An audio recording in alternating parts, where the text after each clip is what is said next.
Today I'm going to discuss about the most important lake. Okay, Bhimtal lake कहाँ पे है? उत्तराखंड में, आपने याद रखना है। और ये सी शेप्ड लेक है। Bhimtal is a lake is in the town of Bhimtal in Kumaon district में है। Famous for angling of machine fish, MASHWER, machine fish. Okay, ये किसके लिए फेमस है? Famous for angling of machine fish. Okay, with A machinery dam built in 1883 में इसको बनाया गया था, क्रिएटिंग द स्टोरेज फैसिलिटी के लिए। Okay, largest lake in Nainital district, Nainital district का ये सबसे लार्जेस्ट लेक है। ओके, जिसको कहा जाता है lake district of India. Okay, Nainital district को क्या कहा? लेक, मतलब कि इसको जो नैनीताल डिस्ट्रिक्ट है इसको लेक डिस्ट्रिक्ट ऑफ इंडिया भी कहा जाता है। और जो हमारे पास मशीनरी डैम है इसको विक्टोरिया डैम भी कहा जाता है। Victoria dam build at the bank of lake.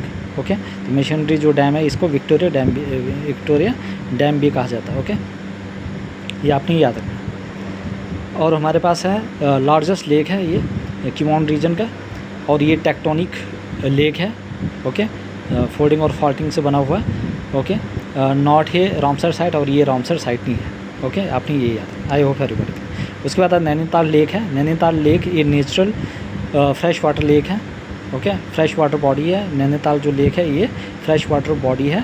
सचुएटेड कहाँ पे है? Amidst the township of Nainital in Uttarakhand state of India में। ओके, ये किडनी शेप लेक है या क्रिसेंट शेप्ड, याद रखना, किडनी शेप या क्रिसेंट शेप लेक है। ओके, तो ये आपने याद रखना, इंपॉर्टेंट है। उसके बाद है रूपकुंड लेक।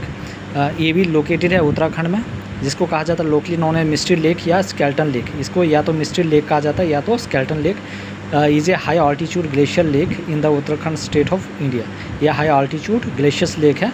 कहाँ पे सिचुएटेड है? In the Uttarakhand state of India.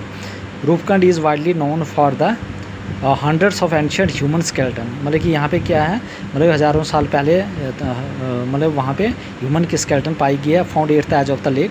Okay, इसलिए इसको मतलब कि हमारे पास स्केल्टन लेक भी, इसको स्केल्टन लेक भी कहा जाता है और मिस्ट्री लेक भी कहा जाता है।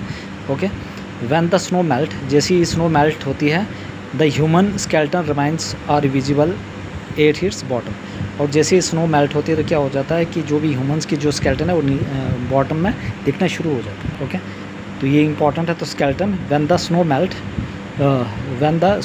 The human skeleton remain are visible at its bottom. Okay, तो I hope everybody clear, important है for the examination point of view. और अभी तक जिस भी बच्चे ने सब्सक्राइब नहीं किया चैनल को तो जाके सब्सक्राइब करें, लाइक करें और शेयर करें, ताकि मुझे मोटिवेशन मिलता है कि आप लोगों के लिए। आप लोग देखो सब्सक्राइब ही नहीं कर रहे हो, है ना, लाइक नहीं कर रहे हो, ये तो गलत बात है ना। चलो मिलते हैं।